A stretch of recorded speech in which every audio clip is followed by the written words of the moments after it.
চাঁপাইনবাবগঞ্জের মেধাবী শিক্ষার্থী রাজিয়া সুলতানা তিস্তা এখন মৃত্যুর সাথে পাঞ্জা লড়ছেন তিনি। নবাবগঞ্জ সরকারি কলেজের দর্শন বিভাগের চতুর্থ বর্ষের এই শিক্ষার্থীর দুটি কিডনি সম্পূর্ণ বিকল। গত 4 বছর ধরে ডায়ালিসিস চালিয়ে নিঃস্ব হয়ে পড়েছে তার পরিবার। চিকিৎসকরা জানিয়েছেন তিস্তাকে বাঁচাতে হলে দ্রুত দেশের বাইরে নিয়ে কিডনি প্রতিস্থাপন করতে হবে। সমাজের বিত্তবান ও প্রবাসীদের কাছে মেয়ের জীবন বাঁচাতে আকুল আবেদন জানিয়েছেন তার অসহায় মা ও ভাই।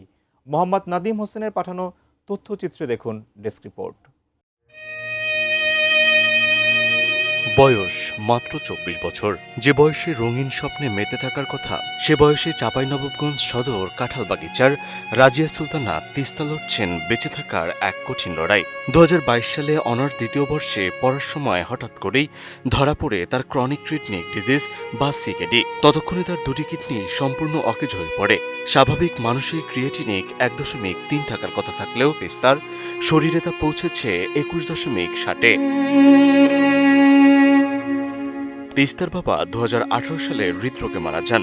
মা ডায়াবেটিক্সে আক্রান্ত হওয়ায় কিডনি দিতে পারেননি। সড়ক দুর্ঘটনায় একটি পাহারানো বড় ভাইও ডোনার হতে চেয়েছিলেন, কিন্তু প্রয়োজনীয় পরীক্ষায় অযোগ্য হওয়ায় সেই আশাও ভেঙে যায়। কোয়ালিটি সম্পন্ন আন্তর্জাতিক মানের steel bar CSRM, committed for better still.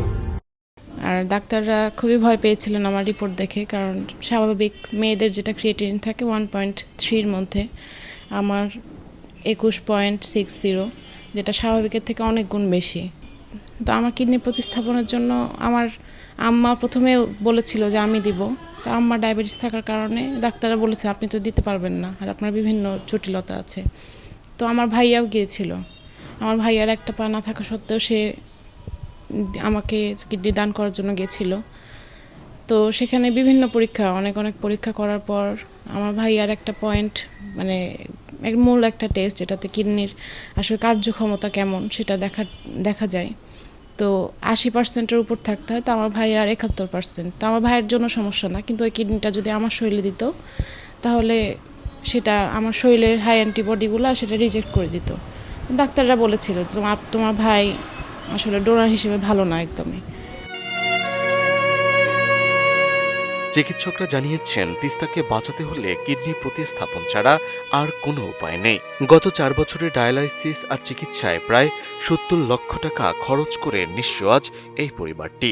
সব জমিজমা বিক্রি করে তারা এখন সর্বশান্ত। আজ 4 বছর থেকে ডায়ালিসিস করি। এখন দেশের বাইরে যেয়ে আমার মেয়ের জন্য একটা কিডনির ব্যবস্থা হয়েছে, তার জন্য কিছু টাকা হয়েছে এবং কিছু টাকা কম আছে। আপনারা সাহায্য করেন আমাদেরকে, আমরা যেন আমার মেয়েটাকে বাঁচাতে পারি। আমার পরিবারের কেউ নাই, গার্জেন বলে একমাত্র আল্লাহ ছাড়া। আমার স্বামী 9 বছর হয়েছে মারা গেছে হার্ট অ্যাটাক করে। আমার ছেলে সড়ক দুর্ঘটনায় একটা পা নেই, মেয়েটাও এরকম অসুস্থ। আমাদের যা ছিল, আমার স্বামীর যেটুকু ছিল, আমার বাবার বাড়ি থেকে যেটুকু পেয়েছিলাম সব শেষ করে আজ আমি নিঃস্ব। তার জন্য আপনাদেরকে অনুরোধ জানাচ্ছি, আমার মেয়েটাকে বাঁচার জন্য একটু সুযোগ করে দিন। আপনারা যারা অবস্থাশালী আছেন, বাইরে কত খরচ করেন, কত কিছু করেন, একটু আমার এই অসহায় পরিবারটা দিয়ে একটু খেয়াল করে আমার মেয়েটার জীবন বাঁচার জন্য সাহায্য করুন, এটাই আপনাদের কাছে অনুরোধ। তাকে রাজশাহী মেডিকেলে নিয়ে গেলে সেখানে তার সব বিভিন্ন পরীক্ষা নিরীক্ষা করার পর তার যে কিডনি ক্রিয়েটিন পয়েন্ট, এটা মোটামুটি ডাক্তার বললো যে 21.60, মানে স্বাভাবিকের চেয়ে অনেক বেশি। সে সময় ডাক্তার বলেছিল, সে সময় তিস্তার আপনার হিমোগ্লোবিনের ইয়াটা কম থাকার কারণে ও বেঁচে গেছে, আল্লাহর হায়াত দিয়েছে, না তো ডাক্তাররা বলছে এই রুগী তো ব্রেন স্ট্রোক করে মারা যাওয়ার কথা। তো সে সময় থেকেই তিস্তার প্রতি সপ্তাহে 2টা করে ডায়ালিসিস চলছে। বিগত 4 বছর ধরে আমরা তার ডায়ালিসিস চালিয়ে যাচ্ছি। আমরা এর আগে তিস্তার কিডনি, ডাক্তাররা বলেছিল যে এটার স্থায়ী সমাধান হচ্ছে কিডনি প্রতিস্থাপন। আমরা 2024 সালের ডিসেম্বর মাসে আমি এবং আমার আম্মা দুইজনই ঢাকায় যাই তিস্তাকে নিয়ে। ঢাকা শ্যামলীতে সিকেডি হসপিটালে স্বনামধন্য ডাক্তার কামরুল ইসলাম স্যার, ওনার ওখানে আমি আর আমার আম্মা ডোনার হিসেবে তিস্তাকে নিয়ে গেলে, সে সময় আমার আম্মার ডায়াবেটিক্স থাকার কারণে আমার আম্মাকে ডোনার হিসেবে রিজেক্ট করে দেয়। আমার বিভিন্ন পরীক্ষা নিরীক্ষা করার পর লাস্টে একটা পরমাণু টেস্ট দেয়, সেটাতে আমারও পয়েন্ট মানে প্রয়োজনীয় যে পয়েন্ট আছে সেটা হচ্ছে কম থাকার কারণে আমাকেও সে সময় আমাকে আর আমার ছোটো বোনকে ডেকে ডাক্তার বলল যে আপনার ভাই ডোনার হিসাবে ভালো হবে না, আপনার ভাই যদি কিডনিটা দেয় পরবর্তীতে সেটা আবার ড্যামেজ হয়ে যাবে, সেটা আপনার শরীর অবজার্ভ করতে পারবে না। বর্তমানে দেশের বাইরে একটি এজেন্সির মাধ্যমে তিস্তার কিডনি প্রতিস্থাপনের ব্যবস্থা হয়েছে, যেখানে অপারেশন ও ডোনারের যাবতীয় খরচ বাবদ প্রয়োজন প্রায় ৪৩ লক্ষ টাকা। আত্মীয় স্বজন, কলেজের শিক্ষক ও এলাকাবাসীর সহযোগিতায় ইতোমধ্যে ৩০ লক্ষ টাকা সংগ্রহ হলেও এখনো প্রায় ১৩ থেকে ১৪ লাখ টাকার ঘাটতি রয়েছে। নবাবগঞ্জ সরকারি কলেজের দর্শন বিভাগের ৪র্থ বর্ষের শিক্ষার্থী তিস্তা, এই শিক্ষার্থী বেশ কিছুদিন থেকে জটিল কিডনি রোগে আক্রান্ত এবং তার দুটি কিডনি নষ্ট হয়ে গেছে। ইতিমধ্যে এই শিক্ষার্থী পরিবার প্রায় ৭০ লক্ষ টাকা তারা খরচ করেছে, তারপরেও এখন পর্যন্ত সে সুস্থ হয়নি এবং তাকে সুস্থ করার জন্য তার কিডনি প্রতিস্থাপন করা দরকার।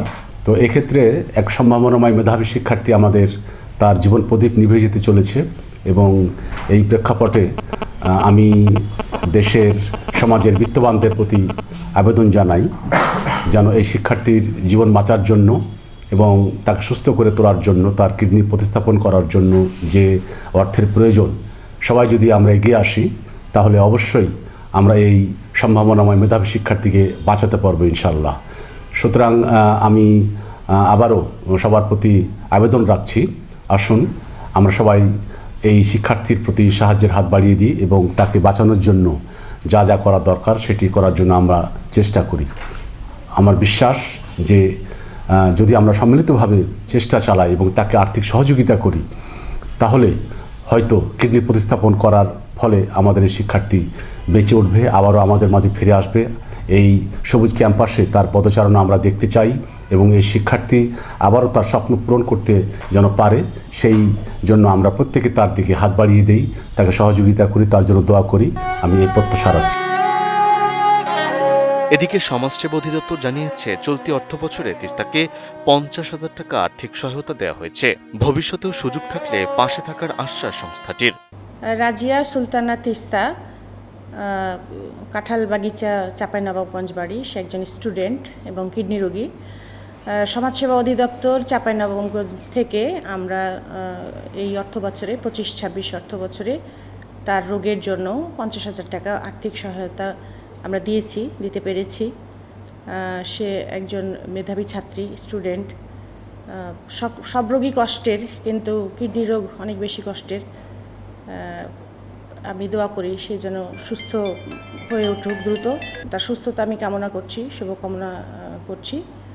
আর ভবিষ্যতে যদি কোনো সুযোগ থাকে আমাদের তাকে সহায়তা করার, তাহলে আমরা নিশ্চয়ই তার পাশে দাঁড়াবো।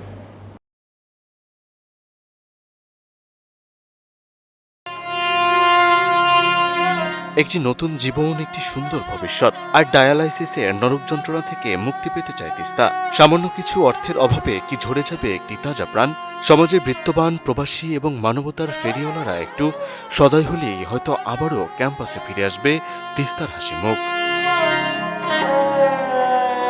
Desk report, ATN news.